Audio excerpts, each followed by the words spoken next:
అర్చించి స్తోత్రింతును, స్తుతి మనసారా అర్పింతును.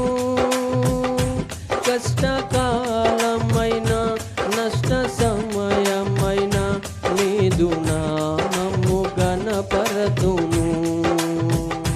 కష్టమైన నష్ట సమయమైన నీదు నామము గణపరతును.